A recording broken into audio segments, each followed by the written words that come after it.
ಎಲ್ಲರಿಗೂ ನಮಸ್ಕಾರ. ಎಲ್ಲರಿಗೂ ಉಷಾಂತರಂಗ ಯೂಟ್ಯೂಬ್ ಚಾನಲ್ಗೆ ಸ್ವಾಗತ. ಇವತ್ತಿನ ವಿಡಿಯೋದಲ್ಲಿ ನೆನ್ನೆನೂ ನಿಮಗೆ ತಿಳಿಸ್ಕೊಟ್ಟಿದ್ದೆ ರೇಷನ್ ಕಾರ್ಡ್ ಬಗ್ಗೆ ಒಂದು ಗುಡ್ ನ್ಯೂಸ್ ಅಂತಲೇ ಹೇಳ್ಬೋದು ಅಂತ. ಕೆಲವೊಂದು ಅಪ್ಡೇಟ್ ಬಂದಿದೆ ಸರ್ಕಾರದಿಂದ, ಅದೆಲ್ಲದ್ರ ಬಗ್ಗೆ ತಿಳಿಸ್ಕೊಡ್ತೀನಿ. ಹಾಗಾಗಿ ವಿಡಿಯೋನ ಸ್ಕಿಪ್ ಮಾಡ್ದಲ್ಲೇ ಬಿಗಿನಿಂಗಿಂದ ಎಂಡ್ವರೆಗೂ ಪೂರ್ತಿಯಾಗಿ ನೋಡಿ, ಅವಾಗ ನಿಮಗೆ ಕ್ಲಿಯರಾಗಿ ಇನ್ಫಾರ್ಮೇಷನ್ ಗೊತ್ತಾಗುತ್ತೆ. ಯಾರೆಲ್ಲ ಫಸ್ಟ್ ಟೈಮ್ ಚಾನಲ್ ನೋಡ್ತಾ ಇದ್ದೀರಾ, ನನ್ನ ಹೆಸರು ಉಷಾಂತರಂಗ ಯೂಟ್ಯೂಬ್ ಚಾನಲ್ನ ಸಬ್ಸ್ಕ್ರೈಬ್ ಮಾಡಿಕೊಂಡು ಬೆಲ್ ಐಕನ್ನಲ್ಲಿ ಆಲ್ ಅಂತ ಸೆಲೆಕ್ಟ್ ಮಾಡ್ಕೊಳ್ಳಿ. ಅವಾಗ ನಾನು ಯಾವುದೇ ಹೊಸ ವಿಡಿಯೋ ಅಪ್ಲೋಡ್ ಮಾಡಿದಾಗ ನಿಮಗೆ ನೋಟಿಫಿಕೇಶನ್ ಬಂದಿರುತ್ತೆ. ವಿಡಿಯೋನ ಮಿಸ್ ಮಾಡ್ದಲ್ಲೇ ನೋಡ್ಬೋದು. ಹಾಗೆ ನೋಡ್ತಿರೋ ಪ್ರತಿಯೊಬ್ಬರು ಕೂಡ ವಿಡಿಯೋಗೆ ಲೈಕ್ ಮಾಡಿ. ತುಂಬ ಜನ ವಿಡಿಯೋ ನೋಡ್ತಾ ಇದ್ದೀರಾ, ಆದರೆ ವಿಡಿಯೋಗೆ ಲೈಕ್ ಮಾಡ್ತಾ ಇಲ್ಲ. ಪ್ಲೀಸ್ ವಿಡಿಯೋಗೆ ಲೈಕ್ ಮಾಡಿ. ನೀವು ಲೈಕ್ ಮಾಡೋದ್ರಿಂದ ನನಗೂ ಗೊತ್ತಾಗುತ್ತೆ ನಾನು ಮಾಡ್ತಿರೋ ವೀಡಿಯೋಸ್ ಎಲ್ಲ ನಿಮಗೆ ಇಷ್ಟ ಆಗ್ತಿದೆ, ಅರ್ಥ ಆಗ್ತಿದೆ ಅಂತ. ಇದೇ ರೀತಿ ಹೆಚ್ಚು ಹೆಚ್ಚು ವೀಡಿಯೋಸ್ ಮಾಡೋಕ್ಕೆ ನನಗೂ ಕೂಡ ಮೋಟಿವೇಶನ್ ಬರುತ್ತೆ. ಕೇಂದ್ರ ಸರ್ಕಾರದಿಂದ ಆಗಿರ್ಬೋದು ಅಥವಾ ರಾಜ್ಯ ಸರ್ಕಾರದಿಂದ ಆಗಿರ್ಬೋದು, ಏನೇ ಹೊಸ ಅಪ್ಡೇಟ್ ಬರಲಿ ಅಥವಾ ಯಾವುದೇ ಹೊಸ ಯೋಜನೆಗಳು ಬರಲಿ, ನೀವು ನನ್ನ ಚಾನಲಲ್ಲಿ ವೀಡಿಯೋಸ್ನ ನೋಡ್ಬೋದು. ಸೊ ಹಾಗಾಗಿ ಸಬ್ಸ್ಕ್ರೈಬ್ ಮಾಡ್ಕೊಂಡನ್ನ ಮರಿಬೇಡಿ. ಹಾಗೆ ಬೆಲ್ ಐಕನ್ನ ಕ್ಲಿಕ್ ಮಾಡ್ಕೊಳ್ಳಿ. ಬನ್ನಿ ವಿಡಿಯೋನ ಸ್ಟಾರ್ಟ್ ಮಾಡೋಣ. ಈಗ ನಿಮಗೂ ಕೂಡ ಗೊತ್ತಿದೆ, ಲಕ್ಷಾಂತರ ಅರ್ಹ BPL ರೇಷನ್ ಕಾರ್ಡ್ಗಳು ಕೂಡ ಕ್ಯಾನ್ಸಲ್ ಆಗಿದ್ವು. ಹಾಗೆ ತುಂಬ ಜನದ್ದು BPL ರೇಷನ್ ಕಾರ್ಡ್ ಇದ್ದವ್ರದ್ದು ಕೂಡ APL ರೇಷನ್ ಕಾರ್ಡ್ಗೆ ವರ್ಗಾವಣೆ ಮಾಡಿದ್ರು ಸರ್ಕಾರದಿಂದ. ಬಟ್ ಸರ್ಕಾರದಿಂದನೇ ಅದನ್ನು ಸರಿ ಮಾಡಿಕೊಡ್ತೀವಿ ಅಂದ್ಬಿಟ್ಟು ನಿನ್ನೆ ಮಧ್ಯಾಹ್ನ 3 ಗಂಟೆಯಿಂದನೇ ಈ ಪ್ರೋಸೆಸ್ನ ಸ್ಟಾರ್ಟ್ ಮಾಡಿದ್ದಾರೆ ಮರುಪರಿಶೀಲನೆಗೆ. ಸೊ ನಿಮ್ದೇನಾದ್ರು BPL ರೇಷನ್ ಕಾರ್ಡ್ ನೀವು ಅರ್ಹರಿದ್ದರೂ ಕೂಡ ನಿಮ್ಗೆ ಕ್ಯಾನ್ಸಲ್ ಆಗಿದೆ ಅಥವಾ APL ಕಾರ್ಡಿಗೆ ಟ್ರಾನ್ಸ್ಫರ್ ಆಗಿದೆ ಅಂದರೆ ಖಂಡಿತವಾಗ್ಲೂ ನಿಮ್ಮ ಹತ್ತಿರದ ಆಹಾರ ಇಲಾಖೆಗೆ ಹೋಗಿ ನಿಮ್ಮ ರೇಷನ್ ಕಾರ್ಡ್, ನಿಮ್ಮ ಆಧಾರ್ ಕಾರ್ಡ್ ಹಾಗೆ ನಿಮ್ಮ ಪ್ಯಾನ್ ಕಾರ್ಡ್ನ ತೊಗೊಂಡೋದ್ರೆ ನಿಮ್ಮ ಕಾರ್ಡ್ನೆಲ್ಲ ಪರಿಶೀಲನೆ ಮಾಡಿ ನಿಮಗೆ ಕಾರ್ಡ್ನ ಆ್ಯಕ್ಟಿವೇಟ್ ಮಾಡಿಕೊಡ್ತಾರೆ, ನಿಮ್ಮ BPL ರೇಷನ್ ಕಾರ್ಡ್ನ.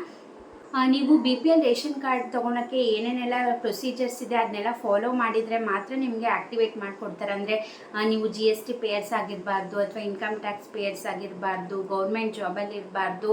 ಇದೆಲ್ಲ ಏನು ರೂಲ್ಸ್ ಆ್ಯಂಡ್ ರೆಗ್ಯುಲೇಷನ್ಸ್ ಇದೆ BPL ರೇಷನ್ ಕಾರ್ಡ್ಗೆ ತೊಗೊಳಕ್ಕೆ.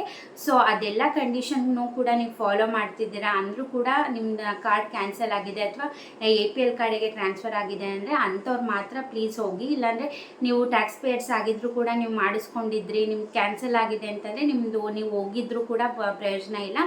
ಸೊ ಹಾಗಾಗಿ ಪ್ಯಾನ್ ಕಾರ್ಡ್ನ ಕೂಡ ಕಂಪಲ್ಸರಿಯಾಗಿ ತೊಗೊಂಡು ಹೋಗೋಕ್ಕೆ ಹೇಳಿದ್ದಾರೆ. ಯಾಕಂದರೆ ನಿಮ್ಮ ಪ್ಯಾನ್ ಕಾರ್ಡ್ ನಂಬರ್ ಹಾಕಿದ್ರೆ ನಿಮ್ದೆಲ್ಲ ಗೊತ್ತಾಗುತ್ತೆ, ಏನು ನೀವು ಟ್ಯಾಕ್ಸ್ ಪೇ ಮಾಡ್ತಿದ್ದೀರಾ ಅಥವಾ GST ಪೇ ಮಾಡ್ತಿದ್ದೀರಾ ಅಥವಾ ನೀವೇನಾರ ಗೌರ್ಮೆಂಟ್ ಜಾಬಲ್ಲಿ ಇದ್ದೀರಾ. ನಿಮ್ಮ ಆಧಾರ್ ಕಾರ್ಡ್, ಪ್ಯಾನ್ ಕಾರ್ಡ್ ಇದ್ದರೆ ಸಾಕು, ಪ್ರತಿಯೊಂದನ್ನು ಕೂಡ ಕಂಡಿಡ್ಕೋಬೋದು. ಸೊ ಹಾಗಾಗಿ ನೀವು ಅರ್ಹರಿದ್ದೀರಾ ಅಂದರೂ ಕೂಡ ನಿಮ್ಮ ಕಾರ್ಡ್ ಕ್ಯಾನ್ಸಲ್ ಆಗಿದೆ ಅಂತಂದರೆ ಅಂಥವ್ರು ಮಾತ್ರ ನಿಮ್ಮ ಹತ್ತಿರದ ಆಹಾರ ಇಲಾಖೆಗೆ ನಿಮ್ಮ ಆಧಾರ್ ಕಾರ್ಡ್, ನಿಮ್ಮ ರೇಷನ್ ಕಾರ್ಡ್ ಹಾಗೆ ನಿಮ್ಮ ಪ್ಯಾನ್ ಕಾರ್ಡ್ ಜೆರಾಕ್ಸ್ನ ಕೇಳ್ತಾರೆ. ಅದಿಷ್ಟು ತೊಗೊಂಡೋದ್ರೆ ನಿಮ್ಮ ಕಾರ್ಡ್ನ ಅವ್ರು ವೆರಿಫೈ ಮಾಡಿ ನಿಮಗೆ ಆ್ಯಕ್ಟಿವೇಟ್ ಮಾಡಿಕೊಡ್ತಾರೆ. ಸೊ ತುಂಬ ಜನಕ್ಕೆ ಗೊತ್ತಿಲ್ಲ ಅಂದರೆ ವಿಷಯ, ಆದಷ್ಟು ಕೂಡ ಈ ವಿಡಿಯೋ ಲಿಂಕ್ನ ಶೇರ್ ಮಾಡಿ. ಅಕಸ್ಮಾತ್ ನಿಮಗೆ ಗೊತ್ತಿರೋರಲ್ಲಿ ಯಾರ್ದಾರ ಕಾರ್ಡ್ ಕ್ಯಾನ್ಸಲ್ ಆಗಿತ್ತು ನಿಮಗೆ ಗೊತ್ತಿತ್ತು ಅಂತಂದರೆ ವಿಡಿಯೋ ಶೇರ್ ಮಾಡಿ, ಅವಾಗ ಅವ್ರಿಗೂ ಕೂಡ ಗೊತ್ತಿರುತ್ತೆ. ಯಾಕಂದರೆ ಎಷ್ಟು ದಿನ ಈ ಅವಕಾಶನ ಮಾಡಿಕೊಡ್ತಾರೋ ಸರ್ಕಾರದವ್ರು ಗೊತ್ತಿಲ್ಲ, ನಿಮಗೂ ಕೂಡ ಗೊತ್ತಿರುತ್ತೆ, ಸಡನ್ನಾಗಿ ಸ್ಟಾಪ್ ಮಾಡಿಬಿಡ್ತಾರೆ. ಸೊ ಹಾಗಾಗಿ ಅವ್ರು ಕೊಟ್ಟಿರುವಂತಹ ಅವಕಾಶನ ಎಲ್ಲರೂ ಕೂಡ ಉಪಯೋಗಿಸ್ಕೊಳ್ಳಿ ಅಂತ ಹೇಳ್ತೀನಿ. ಹಾಗೆಯೇ ಅನ್ನಭಾಗ್ಯ ಯೋಜನೆ ಪೆಂಡಿಂಗ್ ಹಣ ಕೂಡ ಜಮೆ ಮಾಡಿದ್ದೀವಿ ಅಂತ ಆಹಾರ ಸಚಿವರಾದಂತಹ KH ಮುನಿಯಪ್ಪ ಅವರು ತಿಳಿಸಿದ್ದಾರೆ. ಸೊ ನಿಮ್ದೇನಾರ ಪೆಂಡಿಂಗ್ ಇತ್ತು ಅಂತಲೇ ನಿಮಗೆ ಹಣ ಜಮೆ ಆಗಿದೆಯಾ, ಎಷ್ಟು ತಿಂಗಳದ್ದು ಪೆಂಡಿಂಗ್ ಇತ್ತು, ಎಷ್ಟು ತಿಂಗಳದ್ದು ಬಂದಿದೆ ಅಂತ ಕೂಡ ಕಮೆಂಟ್ ಸೆಕ್ಷನಲ್ಲಿ ತಿಳಿಸಿ. ಪೆಂಡಿಂಗ್ ಹಣ ಎಲ್ಲ ಒಂದು ವಾರದಲ್ಲಿ ಜಮೆ ಮಾಡ್ತೀವಿ ಅಂತ ಹೇಳಿದ್ದಾರೆ. ಆಗಲೇ 3-4 ದಿನ ಆಗೋಗಿದೆ. ಸೊ ನಿಮ್ಗೇನಾರ ಪೆಂಡಿಂಗ್ ಹಣ ಬಂದಿದೆ ನಿಮ್ಮ ಅಕೌಂಟ್ಗೆ ಅಂದರೆ ಪ್ಲೀಸ್ ನಿಮ್ಮ ಜಿಲ್ಲೆನ ಕಮೆಂಟ್ ಸೆಕ್ಷನಲ್ಲಿ ತಿಳಿಸಿ.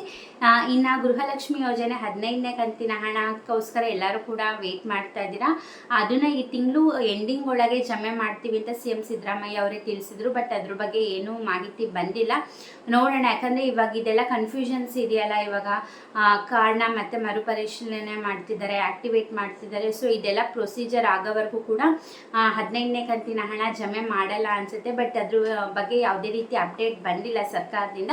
ಯಾವ್ದಾರ ಅಪ್ಡೇಟ್ ಬಂದರೆ ಖಂಡಿತವಾಗ್ಲೂ ನಾನು ನಿಮಗೆ ವಿಡಿಯೋ ಮಾಡಿ ತಿಳಿಸ್ತೀನಿ. ಸೊ ಇದೇ ಥರ ಅಪ್ಡೇಟ್ಗೋಸ್ಕರ ಚಾನೆಲ್ನ ಸಬ್ಸ್ಕ್ರೈಬ್ ಮಾಡೋದನ್ನ ಮರಿಬೇಡಿ.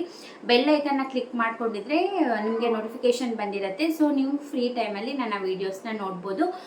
ಸೊ ಪ್ಲೀಸ್ ಸಪೋರ್ಟ್ ಮಾಡಿ, ಎನ್ಕರೇಜ್ ಮಾಡಿ. ನೀವು ಎಷ್ಟು ವೀಡಿಯೋ ನೋಡ್ತೀರಾ, ಅಷ್ಟು ಲೈಕ್ ಮಾಡ್ತೀರಾ, ನಿಮ್ಮ ಅಭಿಪ್ರಾಯನ ಕಮೆಂಟ್ ಸೆಕ್ಷನಲ್ಲಿ ತಿಳಿಸ್ತೀರಾ, ಅಷ್ಟು ಹೆಚ್ಚು ನನ್ನ ವೀಡಿಯೋಸ್ ರೀಚ್ ಆಗುತ್ತೆ. ಸೊ ಈ ವಿಡಿಯೋ ಇಷ್ಟ ಆದರೆ ವಿಡಿಯೋಗೆ ಲೈಕ್ ಮಾಡಿ. ಹಾಗೆ ನೀವು ಯೂಟ್ಯೂಬ್ ಶಾರ್ಟ್ಸಲ್ಲಿ ನಾನು ಡೈಲಿ ನ್ಯೂಸ್ ಅಪ್ಡೇಟ್ ಕೂಡ ನೋಡ್ಬೋದು. ಇನ್ಸ್ಟಾಗ್ರಾಮಲ್ಲಿ ಕೂಡ ಫಾಲೋ ಮಾಡ್ಬೋದು, ಲಿಂಕ್ ಡಿಸ್ಕ್ರಿಪ್ಷನಲ್ಲಿ ಇರುತ್ತೆ.